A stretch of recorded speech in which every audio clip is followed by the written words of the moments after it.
Shudran Vaishnav Mansham. Hare Krishna. My name is Labangalatika. Welcome back if you've been here before. Welcome if you haven't. We are reading Bhagavad-gita. This is Bhagavad-gita as it is, by His Divine Grace A.C. Bhaktivedanta Swami Prabhupada. And we have just finished the introduction, so today we start on the first chapter. Only, my plan is for Bhagavad-gita, I will just read it as it is, read through the translation and purports, comment and give my, I shouldn't say my understanding as such, but bring it into life as I see it. Try to connect to Bhagavad-gita as best as I can. First chapter though is, it's where Bhagavad-gita transits out of the Mahabharata. So I will speak a little bit about that. Mahabharata is an epic. We can say it's the history of ancient India. It is enormous. It's, I looked this up, 1.8 million words. That's a lot of words.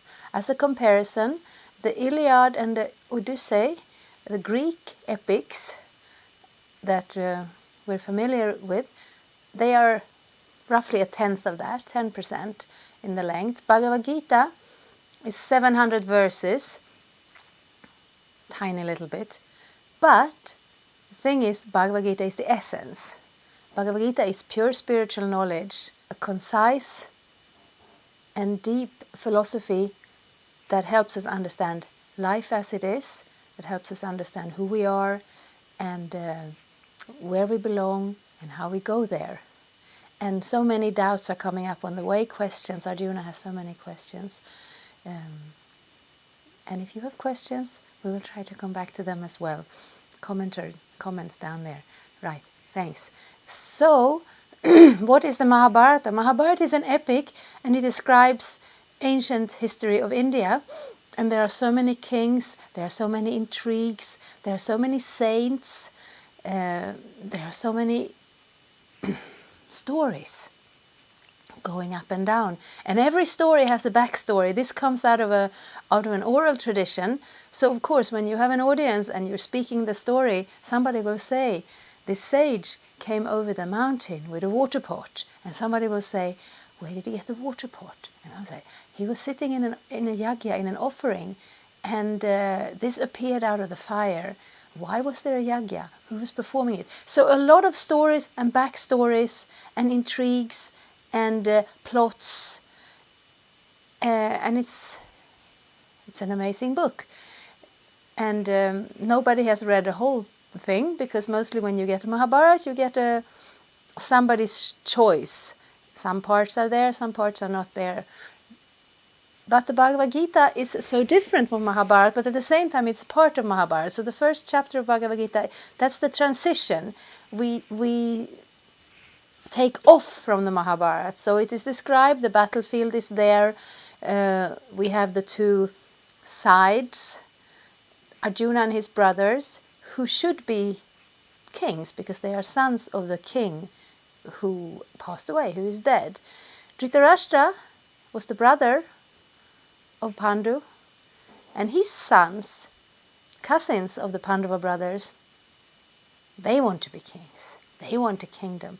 And there are so many intrigues. So I haven't studied Mahabharata and such, as I don't have a version of Mahabharata that I can recommend, but the first canto of Srimad Bhagavatam, I have read that. And that is, if you want the spiritual summary study of the stories and intrigues that led up to the Battle of Mahabharata, I would recommend the first canto of the Bhagavatam. But here is the point where Arjuna is no longer discussing palace intrigues and who marries whom and whose father is offended and so on. He comes to the point where he is shocked and devastated. He's looking over the battlefield. That's how it starts. He asks Krishna to drive him in between, and he looks at everybody. Those are his cousins, his uncles, his teachers, everybody he knows, and they are standing there facing each other, prepared to go to war, prepared to kill each other, prepared to die. And he's saying, why should we do this? Why should we do this? Why should we need a kingdom?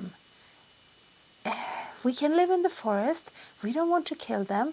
Maybe they have this bad intention towards us, but why should we stoop to their level?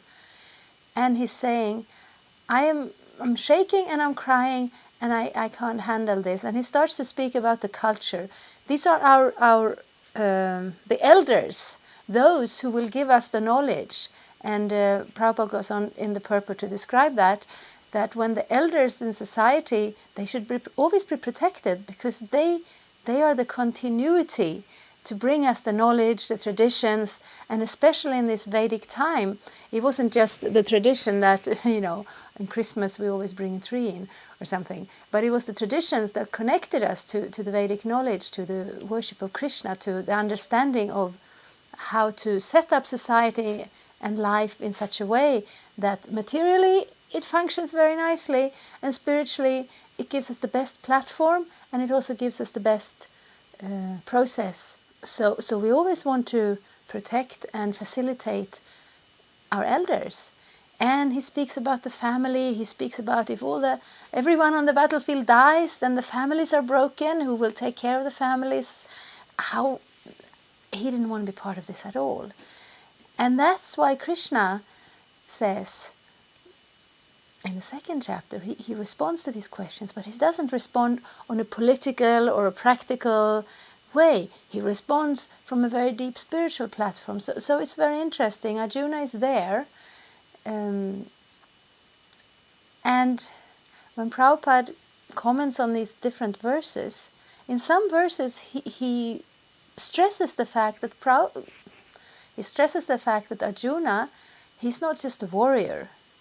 He's not just a fighter or someone who wants to be a king. He's also a devotee of Krishna. He's a spiritual person, and he's soft-hearted. He doesn't want to cause this suffering.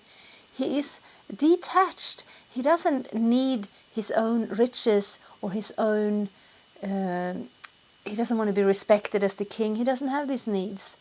But at the same time, he doesn't have a full, complete knowledge of how to put his understanding or his intuitive understanding of what is right and wrong. He doesn't understand fully how to put it into practice in his life, especially in this extreme situation. Hopefully we will never be in that situation. You're seeing everyone, your teachers, your cousins, your friends, they're all there, prepared to kill you. It's terrible. And Arjuna says, I don't want to be terrible like that, so I can go to the forest, because especially in the Vedic times, you had... I just heard this, it's very interesting. You had the village where you could live and grow your food and everything. Then you have the forest, but you had 3 forests. You had the shrivan, the forest of riches, where you can go and take things out, fruits and wood and herbs and so many things. You can take it from the shrivan. Then you had the forest where the sages would go, because you would always have these renounced people, and they wouldn't be exactly part of society, but they could sit under a tree in this forest and be peaceful and meditate, and nobody would bother them. Nobody would come there and cut the trees down, because that was I should have remembered the word. Anyway, that was that vana, that forest that belonged to them. And then the other third forest was the wild forest, where the wild animals would be, and the wild... so there was no exploitation. There was enough for the regular people, their material needs, for the spiritual people, a peaceful place to withdraw to just practice spirituality. And the animals and the plants and everything, there was space set aside for them as well. So Arjuna said, I can go to the forest like the other sages. I can sit down and meditate. I don't need this whole kingdom thing. Because what will happen? We will just create so much disturbance. Either we will be killed, that's not nice, or we will kill everyone else. And then how, even if we have a kingdom and we have riches, it will just be like ashes in our mouth. We will not be able to enjoy that. So And of course, the first chapter, if you read Bhagavad-gita, I actually recommend that. If you're not familiar with Bhagavad-gita, read the introduction, jump over the first chapter, start with the second chapter. When you come to the end, go back to the first chapter, because otherwise it's a long list of names. Here is this general, here is this person. They are blowing the conch shells, which is like a little bit like blowing the trumpets. And all the conch shells have names. And it's beautiful. But if you're not familiar with this culture and with this philosophy, start with the second chapter where you get a good starting point philosophically, and it builds and builds and builds, and then you can go back to the first chapter and get to know all those generals on the battlefield, because they are well worth to get to know. But if you start there, maybe you find that it's a little, it's a little bit of a threshold to get over to enter into the Bhagavad-gita. So that's my recommendation.